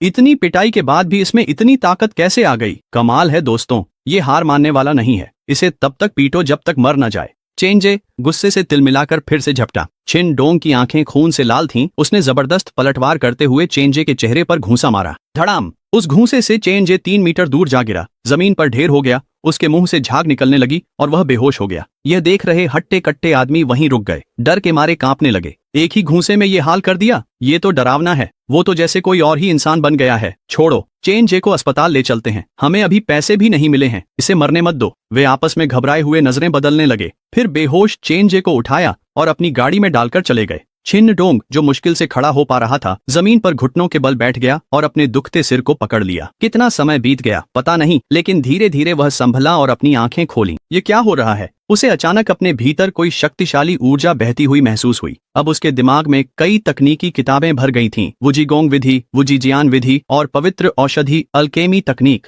यह छिन्न डोंग हैरान रह गया। उसे यकीन ही नहीं हो रहा था कि ये सब चीजें अचानक उसके दिमाग में कैसे आ गईं। क्या यह वही प्रसिद्ध विरासत तकनीक थी? उसने इधर उधर देखा और फिर पास के एक क्लिनिक में जाकर अपनी चोटों का इलाज करवाया। उसने देखा कि उसकी छाती पर लटक रहा जेड का लॉकेट अपनी मूल हल्की नीली रंगत से गहरे काले रंग में बदल गया था। ये क्यों हो रहा है? क्या इसका संबंध इस जेड लॉकेट से है? उसे याद आया कि उसके पिता ने कहा था कि यह जेड लॉकेट एक पारिवारिक विरासत है जो हान राजवंश से चली आ रही है। कहा गया था कि यह पहनने वाले की रक्षा करता है, इसी वजह से वह इसे जन्म से ही पहने हुए था। क्लिनिक से निकलने के बाद वह जल्दी जल्दी घर की ओर भागा, ये जानने के लिए उत्सुक कि आखिर हुआ क्या है। उसने उत्सुकता से किताबें पढ़ीं और तकनीकों का अभ्यास किया। इतना डूब गया कि समय का पता ही नहीं चला। जब उसने दोबारा अपनी आंखें खोलीं तो 3 दिन बीत चुके थे। उसने अपने हाथ उठाए और अपने दांतियन में आध्यात्मिक ऊर्जा का प्रवाह और सुखद गर्माहट महसूस की। उसका शरीर ऐसा लग रहा था जैसे वह पहले कभी न देखी गई अवस्था में परिष्कृत हो गया हो। यह अविश्वसनीय है। मुझे यकीन नहीं हो रहा कि मेरे परिवार में इतने शक्तिशाली पूर्वज थे जिन्होंने अपनी विरासत इस जेड लॉकेट में छुपा दी थी। छिन्न डोंग उत्साहित होकर खड़ा हो गया। इन नई क्षमताओं के साथ वह अब पहले जैसा कमजोर नहीं रहा था। जब उसने अपना फोन चेक किया तो तारीख देखकर वह हैरान रह गया। आज तो पहले ही 18 तारीख हो चुकी थी। ओह नहीं, अगर मैं जल्दी ही राजधानी पहुंचूंगा, मैं समय सीमा चूक जाऊंगा। उसने जल्दी से नहाया, कपड़े बदले और एक फ्लाइट बुक की। दोपहर 3 बजे तक वह राजधानी जाने वाली फ्लाइट में सवार हो गया और मुस्कुराते हुए आसमान में बादलों को देखने लगा। जिया बाओ, तुम्हारे पापा आ गए हैं। अब मैं 10 अरब के साथ एक ताकतवर आदमी हूँ। देखते हैं अब तुम्हारी माँ मुझे नाकामयाब कहने की हिम्मत करती है या नहीं। आत्मविश्वास से भरे हुए छिन्न डोंग ने सोचना शुरू किया कि शेन झुनिया अपना वादा कैसे निभाएगी और उसके साथ बिस्तर साझा करेगी। उसने उसकी परफेक्ट, आकर्षक काया, परी जैसी सुंदरता और नाजुक गोरी त्वचा की कल्पना की। अचानक उसकी नाक गर्म महसूस होने लगी और उसने खुद को तुरंत संभाल लिया। अध्याय 10। मेरी पत्नी है शेन झुनिया। शाम को छिन्न डोंग राजधानी के हवाई अड्डे पर पहुंचा। शेन झुनिया द्वारा दिए गए पते के साथ वह सीधे टैक्सी लेकर वहां पहुंच गया। जब उसने राजधानी के चहल पहल भरे रात के नजारे देखे तो वहां की सड़कें दक्षिणी शहर की तुलना में कहीं अधिक जीवंत थीं। युवक, क्या तुम बाहर से काम के लिए आए हो? ड्राइवर ने मजाक किया। इतनी कम उम्र में तुम छिंगशान जिले में रह सकते हो, तुम्हारे पास जरूर कोई हुनर होगा। ड्राइवर, मैं यहाँ अपनी पत्नी और बच्चे को ढूंढने आया हूँ, छिन्न डोंग ने मुस्कुराते हुए जवाब दिया और ड्राइवर से हल्की फुल्की बातचीत करते हुए वे मंजिल तक पहुंच गए। लेकिन जब वह उम्मीद के साथ डोरबेल बजाता है तो एक बुजुर्ग महिला दरवाजा खोलती है और उसे डांट देती है। छिन्न डोंग को एहसास होता है कि उसके साथ धोखा हुआ है। शेन झुनिया, तुम्हारी हिम्मत कैसे हुई मुझे झूठा पता देने की? गुस्से में भरा छिन्न डोंग वहां से निकल पड़ा, लेकिन खुद को एक विला इलाके में पाया जहां कोई टैक्सी उपलब्ध नहीं थी। काफी कोशिश करने के बाद भी किसी ने उसकी राइड रिक्वेस्ट स्वीकार नहीं की। ठीक है, तुम्हें लगता है तुम बहुत चालाक हो। ये मत सोचो कि मैं तुम्हें ढूंढ नहीं सकता, बस इंतजार करो, मैं इसका हिसाब बराबर कर दूंगा। छिन्न डोंग ने अपना गुस्सा शांत करने के लिए गहरी सांस ली। शेन झुनिया राजधानी में एक मशहूर शख्सियत थी, इसलिए उसे ढूंढना संभव होना चाहिए। लेकिन न तो कोई दोस्त या परिवार पास में था और न ही टैक्सी मिल रही थी। ऊपर से भूख भी लगी थी, तो यह वाकई बहुत झुंझलाने वाली बात थी। जैसे ही वह चल रहा था उसने अचानक देखा कि कुछ कारें सड़क के बीच में रुकी हुई हैं और कई काले कपड़ों में लोग एक अधेड़ उम्र के आदमी पर हमला कर रहे हैं। ये क्या हो रहा है? लड़ाई हो रही है क्या? छिन्न डोंग ने अपनी चाल धीमी कर ली और अपने बैग के साथ उस हंगामे को देखने लगा। बूम! काले कपड़ों में से एक लंबा आदमी फुर्ती से उछला और बूढ़े आदमी के सीने पर लात मार दी। वह बूढ़ा आदमी एक कार से टकरा गया और उसके मुंह से खून बहने लगा। दादाजी अब क्या करें? स्टुअर्ट लू उनका मुकाबला नहीं कर सकते। कार के अंदर एक और बुजुर्ग व्यक्ति थे जिनकी उम्र करीब 60 साल थी और एक युवती थी जिसकी उम्र करीब 20 साल थी। ये लोग तियानशा से हैं। ये मुश्किल हो गया है। लिन तियानशियोंग के चेहरे पर चिंता झलक रही थी। अगर मरना नहीं चाहते तो सामान सौंप दो। तुम्हें पता होना चाहिए कि तियानशा जिसे भी चाहता है उसे वह जरूर हासिल करता है, तीखी नजरों वाले काले कपड़ों में आदमी ने कहा और स्टुअर्ट लू को घूरने लगा। तभी पास से एक आवाज आई जिससे स्टुअर्ट लू का चेहरा पीला पड़ गया। क्या राजधानी के लोग इतने बदतमीज होते हैं? कई आदमी मिलकर एक बूढ़े आदमी को परेशान कर रहे हैं। यह देखना वाकई मुश्किल है। यह सुनकर सबने मुड़कर देखा। काले कपड़ों में लोग भौहें चढ़ाकर देखने लगे कि किन डोंग, जो अब भी अपना बैग लिए हुए था, एक राहगीर जैसा लग रहा था। अगर मरना नहीं चाहते तो दफा हो जाओ, काले कपड़ों में से एक आदमी ने कहा। इतने आक्रामक? किन डोंग ने सिर हिलाया। लेकिन मैंने कहा, मैं यह बर्दाश्त नहीं कर सकता कि एक समूह लोग एक बूढ़े आदमी को तंग कर रहे हैं। क्या तुम्हें तमीज नहीं है? लू प्रबंधक ने उस युवक की ओर उलझन और उम्मीद के मिले जुले भाव से देखा। हालांकि इस युवक की मंशा अच्छी थी। क्या उसे यह एहसास नहीं था कि सामने वाले लोग साधारण लोग नहीं हैं? क्या वह सोचता था कि वे सिर्फ गुंडे हैं? क्या तुम सच में मरना चाहते हो? काले कपड़ों वाले आदमी ने अधीरता से पूछा। मैं क्यों मरूंगा? किन डोंग ने जवाब दिया। मैं अभी तुम्हें मार डालूंगा। काले कपड़ों वाला आदमी अब और बर्दाश्त नहीं कर सका। एक कदम आगे बढ़ा और किन डोंग के सिर पर मुक्का मारा। धड़ाम! किन डोंग ने एक तरफ हटकर पलटवार किया और अपनी पूरी ताकत से मुक्का मारा जो काले कपड़ों वाले आदमी को जोर से लगा। उफ! काले कपड़ों वाला आदमी दर्द से कराह उठा, 5 मीटर दूर जा गिरा और खून उगलने लगा। तुम! सभी लोग हैरानी से किन डोंग को घूरने लगे, अपनी आंखों पर यकीन नहीं कर पा रहे थे। ब्लैक बियर तियानशिया का शीर्ष योद्धा है और इस लड़के ने उसे सिर्फ एक मुक्के में बुरी तरह घायल कर दिया। तुम कौन हो? तुम्हारी ताकत तो डरावनी है। ब्लैक बियर धीरे धीरे उठ खड़ा हुआ और किन डोंग को घूरने लगा। मैं तो बस एक नेक इरादों वाला राहगीर हूँ। किन डोंग ने हाथ हिलाया। मैंने अपनी आधी ताकत भी नहीं लगाई थी। तुम मेरा मुकाबला नहीं कर सकते। दफा हो जाओ। तुम! ब्लैक बियर गुस्से से तिलमिला उठा और लगभग फिर से खून उगल ही देता। लेकिन जब उसे समझ आ गया कि किन डोंग की ताकत उसकी समझ से बाहर है तो वह सिर्फ दांत भींचकर अपने आदमियों को लेकर वहां से चला गया। लड़के, मैं तुम्हें ढूंढ लूंगा। जाते जाते उसने धमकी दी। सर, आप ठीक हैं? किन डोंग ने इस बात को दिल पर नहीं लिया और स्टुअर्ट लू की चोटों की जांच करने चला गया। धन्यवाद, मैं ठीक हूँ, बस मामूली सी चोट है, स्टुअर्ट लू ने कृतज्ञता से कहा। वाह हैंडसम, आप तो कमाल के हैं। लिन तियानशियांग और लिन केयरसन कार से बाहर आए, जिनमें से लिन केयरसन आश्चर्य से किन डोंग को घूरने लगा। किन डोंग एक पल के लिए हैरान रह गया। उसे उम्मीद नहीं थी कि कार में कोई होगा। वह झेंपते हुए हंसा और बोला, कुछ खास नहीं था, बस मदद कर रहा था। चूंकि सब ठीक है तो अब मुझे चलना चाहिए। वह मुड़कर जाने लगा। अरे नौजवान, रुको! लिन तियानशियांग ने जल्दी से आवाज लगाई। आपने हमें बचाया है। हम आपके बहुत आरणी हैं।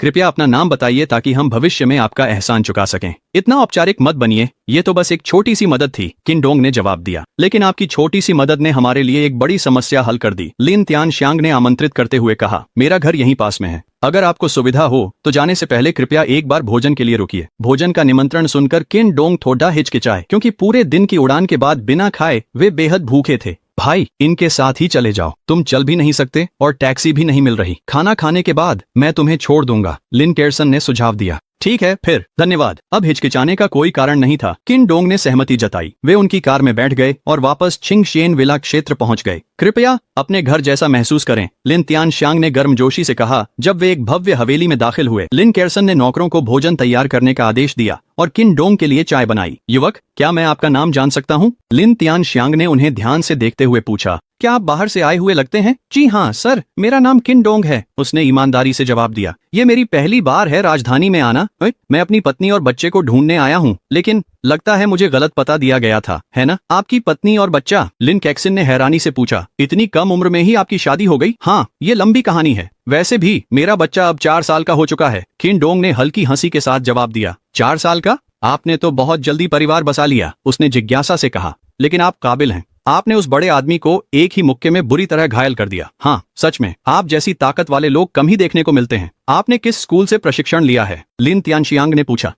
ये हमारे परिवार की परंपरा है। मैं बचपन से ही मार्शल आर्ट्स का अभ्यास कर रहा हूँ, किन डोंग ने अस्पष्ट रूप से समझाया। यह झूठ नहीं था, ये तकनीकें सच में पीढ़ी दर पीढ़ी चली आ रही थीं। जल्द ही नौकरों ने खाना तैयार कर दिया। कुछ बातचीत और एक दूसरे को बेहतर जानने के बाद लिन तियानशियांग और स्टुअर्ट लू ने एक दूसरे की ओर देखा। वे समझ गए कि किन डोंग झूठ नहीं बोल रहा था। वह एक मासूम युवक जैसा लग रहा था जिसमें किसी भी अंडरवर्ल्ड से जुड़े होने के कोई संकेत नहीं थे। इस साफ सुथरे बैकग्राउंड को देखकर लिन तियानशियांग उनसे दोस्ती करने के इच्छुक हो गए और बोले, किन डोंग, क्योंकि तुम अपनी पत्नी और बच्चे को ढूंढ रहे हो, क्या तुम्हें पता है कि वे कहाँ रह सकते हैं? अगर तुम उनके नाम बता सको तो शायद मैं तुम्हें उन्हें ढूंढने में मदद कर सकूं। किन डोंग एक पल के लिए झिझके, यह देखते हुए कि यह परिवार इतनी आलीशान विला में रहता है वे शायद साधारण लोग नहीं थे। उन्होंने जवाब दिया, मेरी पत्नी का नाम शिन जुनियाओ है, क्या आपने उनके बारे में सुना है? Okay sir. लिन कैक्सन, जिन्होंने अभी अभी अपना ड्रिंक पिया था, अचानक उसे बाहर उगल बैठी और जोर जोर से खांसने लगी। वह हैरानी से किन डोंग को घूरने लगी। आपकी पत्नी शिन जुनियाओ है? वही जिन्हें राजधानी की रानी कहा जाता है? हाँ वही हैं। मिस लिन, क्या आप उन्हें जानती हैं? किन डोंग ने हैरानी से पूछा। अध्याय 11। वह तो घर पर होनी चाहिए, क्या आपको यकीन है कि आप गलती नहीं कर रहे हैं? लिन कैक्सन ने अविश्वास से उनकी ओर देखा। भाई, हालांकि मैं शिन जुनियाओ से कई बार मिल चुकी हूँ, लेकिन मैं उनसे ज्यादा परिचित नहीं हूँ। राजधानी में ज्यादातर लोग जानते हैं कि वह एक सिंगल मदर हैं। वह आपकी पत्नी कैसे हो सकती हैं? अगर उसने अपनी आंखों से किन डोंग को काले कपड़ों वाले आदमी को हराते और उन्हें बचाते नहीं देखा होता तो लिन कैक्सन निश्चित रूप से सोचती कि वह पागल है। शिन जुनियाओ कौन है? राजधानी की रानी। कितने अमीर और ताकतवर लोग हैं जो उससे प्यार करते हैं लेकिन उसे पा नहीं सकते, और वह सार्वजनिक रूप से एक से अधिक बार कह चुकी है कि वह एक सिंगल मदर है और इस जीवन में शादी करने का कोई इरादा नहीं रखती। तो उसके पास पति कैसे हो सकता है? मैं अपनी पत्नी के बारे में कैसे गलत हो सकता हूँ? किन डोंग ने जवाब दिया, मैं ही उस बच्चे का पिता हूँ मिस लिन, तो कृपया मुझे उनके पास ले चलिए। लिन कैक्सन को अब भी यह सब थोड़ा अजीब लग रहा था और वह कुछ कहना चाहती थी, लेकिन लिन त्यांशियांग ने उसे बीच में ही रोक दिया। कोई बात नहीं कैक्सन, तो फिर किन डोंग को उसकी पत्नी और बच्चे के पास ले जाओ। अच्छा, उसे मानना ही पड़ा। अच्छा खाना खाने के बाद लिन त्यांशियांग को अब किन डोंग पर कोई शक नहीं रहा।